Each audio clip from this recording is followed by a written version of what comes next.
Hello friends, आज की video में हम लोग करने वाले हैं ऑडियो ऑडियो विजुअल नरेटिव। तो ये आपका ब्लॉक नंबर 7 और यूनिट नंबर 1 है जो हमने आज ही स्टार्ट करा है। तो इसको हम लोग जल्दी से कंप्लीट कर लेंगे। इंपॉर्टेंट यूनिट है आपका। तो इससे पहले कुछ टॉपिक्स को हम लोग कवर कर चुके हैं, तो अभी हम करेंगे ऑडियो विजुअल नरेटिव। तो फ्रेंड्स, ऑडियो विजुअल क्या होता है, सबसे पहले इस बात को जान लेते हैं। ऑडियो क्या होता है? जिन चीज़ों को हम सुनते हैं तो वो ऑडियो होता है, और जिन चीज़ों को हम देखते हैं तो वो विजुअल होता है। विजुअल में बहुत सारी चीज़ें आ जाती हैं, जैसे पेंटिंग, आर्ट, फिल्म, ये सब जो चीज़ें हैं वो प्ले, ये सब जो प्ले मतलब जिसको परफॉर्म करा गया होता है स्टेज पे, तो ये सारी चीज़ें जो है वो विजुअल होती हैं, जिनको हम देख सकते हैं। तो ऑडियो क्या हो गया? जैसे आप मेरी आवाज़ सुन रहे हो तो ये एक ऑडियो है। और आपने कोई टेक्स्ट, मान लो कोई टेक्स्ट बुक खोल के रखी है, इग्नोर किया, आपको वहाँ से कोई टॉपिक अच्छे से समझ नहीं आ रहा है, तो आप क्या करते हो? आशिमा स्टडी क्लासेस पे जाते हो और वहाँ पे मेरी आवाज़ सुनते हो, तो आपको जो है वो टॉपिक समझने में, क्योंकि मेरी ऑडियो सुन रहे हो, मेरी आवाज़ सुन रहे हो, तो उससे जो है वो टॉपिक आपको समझने में थोड़ी हेल्प मिलेगी। फिर अगर मैं उसी टॉपिक को एक फ़िल्म के रूप में बनाकर आपको बताती हूँ, तो आपको ज़्यादा अच्छे से समझ आएगा, क्योंकि उसमें जो भी कैरेक्टर्स होंगे वो उनको आपको अच्छे से समझने में कैसे मदद मिलेगी, कि मतलब उनका जो रोल है, जैसे वो मतलब जो भी नॉवल है उसमें जैसा उनका रोल है, मैं वैसे परफॉर्म करवा रही हूँ जो भी कैरेक्टर्स हैं उनसे। तो वो जो चीज़ है वो आपको समझने में ज़्यादा आसानी होगी। तो जैसे कि अगर आप थ्री इडियट्स फ़िल्म देखी होगी अगर आप बच्चों ने, तो आपको अब वो स्टोरी अभी तक याद है, उसको आप भूल नहीं सकते, क्योंकि वो आपने एक फ़िल्म के रूप में उसको देखा है, इमेजेस को। तो जो चीज़ें अगर आप और सुनते हो जिन चीज़ों को और देखते हो, तो वो उनकी जो लंबे समय के लिए हमारे दिमाग पे उनका इम्प्रेशन रहता है, और लंबे समय तक उन चीज़ों को हम याद कर सकते हैं, रख सकते हैं। तो यहाँ पे एक बहुत ही अच्छी कहावत है। तो वो कहावत क्या है? Picture is worth 1,000 words. अगर मतलब एक जो पिक्चर है, तो उस पिक्चर को आप मतलब 1,000 वर्ड्स आपको समझने में बहुत टाइम लगता है, लेकिन जो एक पिक्चर से है उन 1,000 वर्ड्स को आप कुछ ही मिनट में जो है वो आसानी से समझ सकते हो। तो अब क्या होता है कि जो ये ऑडियो विजुअल जो रिप्रेजेंटेशन होती है, कि जब किसी चीज़ को सुन रहे हैं, देख रहे हैं हम, तो उससे क्या होता है कि जो ये इसका एक स्ट्रॉन्ग इम्प्रेशन पड़ता है हमारे दिमाग पे। और इन चीज़ों को जो भी चीज़ को हम सुन रहे हैं और देख रहे हैं, तो इससे क्या होता है कि ये लंबे समय के लिए हमें याद रहती हैं। इस चीज़ को याद रखना है कि हमें लंबे समय के लिए याद रहती हैं, क्योंकि जो भी इमेजेस देखेंगे वो तो हमें पता है। जैसे हम अपनी पसंद का कोई भी जो है वो प्रोग्राम देखते हैं टीवी पे या मोबाइल फ़ोन पे, तो वो हमें थोड़ा लंबे समय के लिए याद रहता है। हालाँकि अगर आप किसी टेक्स्ट बुक को पढ़ते हो, तो पहले तो उसको आपको अंडरस्टैंड करने में थोड़ा मुश्किल होगा, किसी भी नैरेटिव को, और उतने अच्छे से आप उसको नहीं समझ पाओगे जितना आप ऑडियो विजुअल से समझ पाते हो। तो इसके बाद यहाँ पे हम देखते हैं कि एक जो राइटर है, जिसने मान लो कि कोई नॉवल है उसने लिखा है, या कोई भी नैरेटिव है उसने लिखा है, और एक जो डायरेक्टर है जो उस नॉवल को एक फ़िल्म में बना रहा है, मतलब उसकी फ़िल्म बना रहा है। तो अब एक डायरेक्टर और एक जो राइटर है, दोनों के पर्सपेक्टिव में काफ़ी बदलाव आएगा। अब यहाँ पे जो एक डायरेक्टर है, तो उसको पता है कि जो एक नॉवल, ओरिजिनल जो नॉवल है, उसमें आपको उसको कौन-सी चीज़ को छुपा कर रखना है और कौन-सी चीज़ को दिखाना है। तो यहाँ पे उनकी जो राइटर और डायरेक्टर के पर्सपेक्टिव में काफ़ी बदलाव होता है। वो चीज़ें जो डायरेक्टर जो अपने हिसाब से उनको दिखा रहा है टेलीविज़न पे, जबकि उसने जो राइटर है उसने अपने हिसाब से जो है वो नॉवल में लिख रखी है। आजकल जो बायोपिक्स हैं, यहाँ पे बताया गया है कि आजकल जो बायोपिक्स हैं तो वो काफ़ी ट्रेंड में है। तो मतलब बायोपिक्स क्या होते हैं? किसी की बायोग्राफी की जो है वो फ़िल्म बना दी जाती है, तो उसको बायोपिक्स कहा जाता है। जैसे भाग मिल्खा भाग, इन पे जो है वो फ़िल्म बनी है। तो ये मिल्खा सिंह जो है एक सरदार हैं, जिनको फ्लाइंग सिख कहा जाता है। तो ये उनके ऊपर जो फ़िल्म है, तो उनकी एक उन्होंने जो ऑटोबायोग्राफी लिखी है अपनी, the race of my life. तो इस पे उनकी जो है पिक्चर बनी है। तो इसमें जो है वो उनका अपना एक वो पर्सपेक्टिव है अपनी लाइफ के बारे में, जो भी वो ऑटोबायोग्राफी लिख रहे हैं तो अपने पर्सपेक्टिव से लिख रहे हैं। तो यहाँ पे बायोग्राफीज क्या होती हैं फ्रेंड्स? जो हम अपने बारे में जो भी अकाउंट्स लिखते हैं अपनी ज़िंदगी के बारे में, तो उनको ऑटोबायोग्राफीज कहा जाता है। तो ऑटोबायोग्राफीज क्या होती है कि अपनी लाइफ के बारे में हम लोगों को बता रहे हैं। तो अब यहाँ पे ऑटोबायोग्राफी में क्या होता है कि जो हमारी ज़िंदगी के बारे में जो एक्चुअल फिर इन्फॉर्मेशन होती है, फैक्ट्स होते हैं हमारे ज़िंदगी के बारे में। लेकिन ये जो ऑटोबायोग्राफी होती है, तो ये इसमें बहुत सारी जो है वो प्रॉब्लम्स आ सकती है। क्या हो सकता है कि ये हमारी, हो सकता है ये क्रोनोलॉजिकल ऑर्डर में ना हो, जैसे मतलब टाइम के हिसाब से सीक्वेंस में ना हो सकता है कि हम अपने जो बर्थ से लेके जो हमारे चाइल्डहुड या फिर जो हमारे टीन एज थी, तो उसके बारे में हम कुछ ना बताएं, उसमें आके मिडिल एज के बारे में बताएं।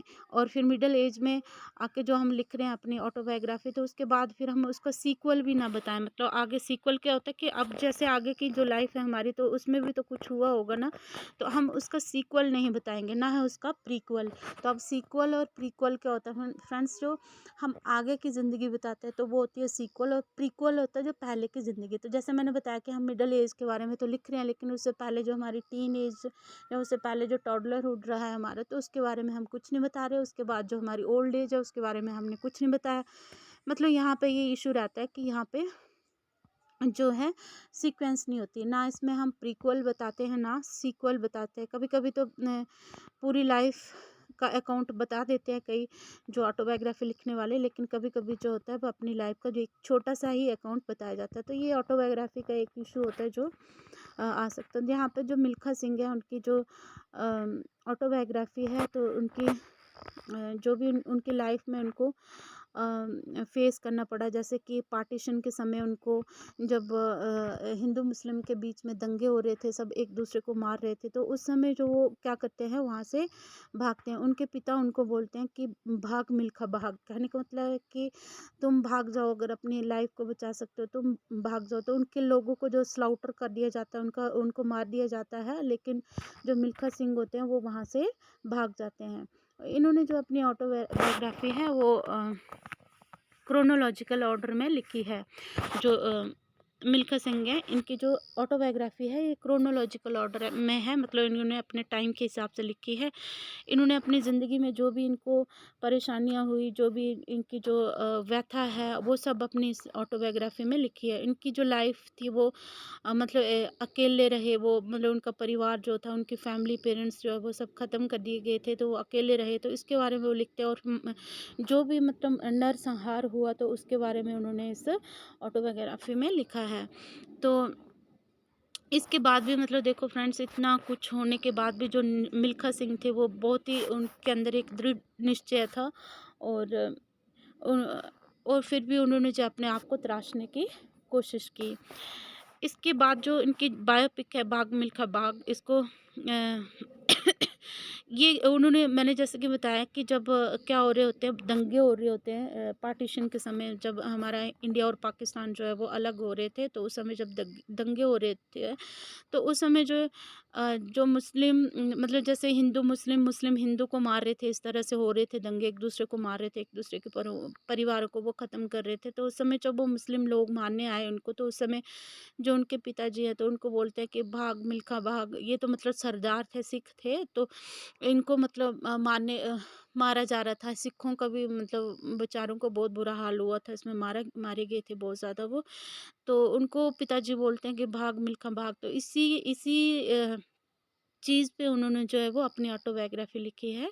अ, भाग मिल्खा भाग मीन्स की द ये the race of my life, जो इन्होंने अपनी ऑटोबायोग्राफी लिखी है। तो वहाँ से वो निकलते हैं और बच जाते हैं, और फिर वो कुछ गलत कामों में पड़ जाते हैं, मतलब इलीगल काम भी करते हैं। लेकिन जब वो उनका जो मन था, एक इंटरेस्ट था, वो किस में था, आर्मी में था। फिर वो आर्मी में चले जाते हैं अपने भाई की मदद से, और अब जो मिल्खा है वो आगे बढ़ते रहते हैं। अब यहाँ पे हम मिल्खा को दो तरह से समझते हैं। मिल्खा को समझने के दो पर्सपेक्टिव है। एक तो उनका खुद का पर्सपेक्टिव है जो अपने बारे में वो लिखते हैं, और दूसरा जो राइटर, जो उनकी फ़िल्म बनाई गई, डायरेक्टर का जो पर्सपेक्टिव है, उस पर्सपेक्टिव से जो है वो हम उनको समझने की कोशिश करते हैं। अब जब उनकी हम फ़िल्म को देखते हैं तो इससे हमारे दिमाग पे जो है वो ज़्यादा इम्पैक्ट पड़ता है। अगर हमने उनकी हो सकता है कि हम उनकी जो बुक है ऑटोबायोग्राफी है ना भी पढ़ते, बट अब उनको फ़िल्म में बनाया गया, मतलब उनकी लाइफ के ऊपर फ़िल्म बनाई गई है, तो जब हम उनकी फ़िल्म को देखेंगे तो हमें उनके पूरे लाइफ अकाउंट्स के बारे में समझ आ जाएगा। अब हम वहाँ पे उनकी जो फ़ोटोज़ देखेंगे, उनकी उनकी इमेजेस देखेंगे, उनकी कहानी देखेंगे, तो जिस तरह से उनको फिर हम अच्छे से समझने की कोशिश कर सकते हैं। तो इसके बाद फिर नेक्स्ट जो एग्जांपल है ये विलियम शेक्सपियर की है।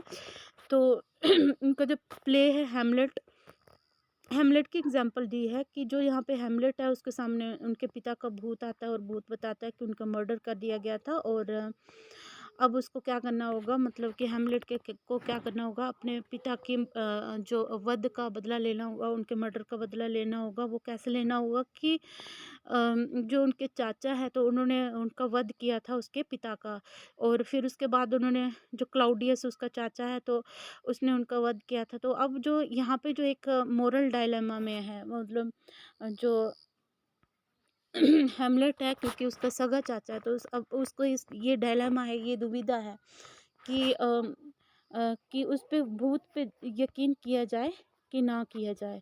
मतलब यहाँ पे उसको दुविधा है क्योंकि उसका सगा चाचा है, तो वो इतनी जल्दी जो है वो भूत पे यकीन नहीं कर सकता कि सच में उसने उसके पिता को मारा है कि नहीं। फिर जब वो विचार करता है, कौन, जो हेमलेट है वो विचार करता है कि देखो, जैसे ही मेरे पिता का वध हुआ तो उस समय क्या हुआ, मतलब वो किंग होते हैं डेनमार्क के।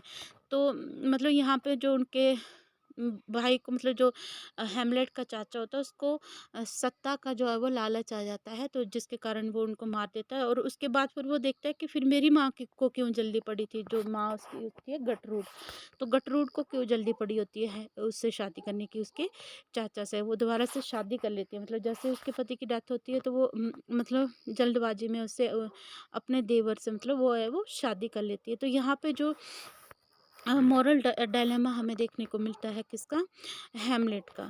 तो हमें यहाँ पे भी देखते हैं, तो यहाँ पे मोरल डायलेमा क्या है, जैसे इस यहाँ पे एक फेमस लाइन है, टू बी और नॉट टू बी, मतलब वो अब इस दुविधा में है कि मैं अपने चाचा को मारूं कि नहीं मारूं। तो इस दुविधा में, मतलब स्टेज पे ये एक प्ले एक्ट किया जा रहा है। तो हम जब इसको एक पिक्चर के रूप में देखते हैं तो ये हमें अच्छे से इसके कैरेक्टर्स याद हो जाते हैं, उनका क्या रोल है वो हमें अच्छे से याद हो जाता है। और अगर हम इसी चीज़ को, अगर हम बुक से देखते हैं, बुक में पढ़ने की कोशिश करते हैं, तो शायद इसको इतना समझने में हमें जो है वो मुश्किल आती है।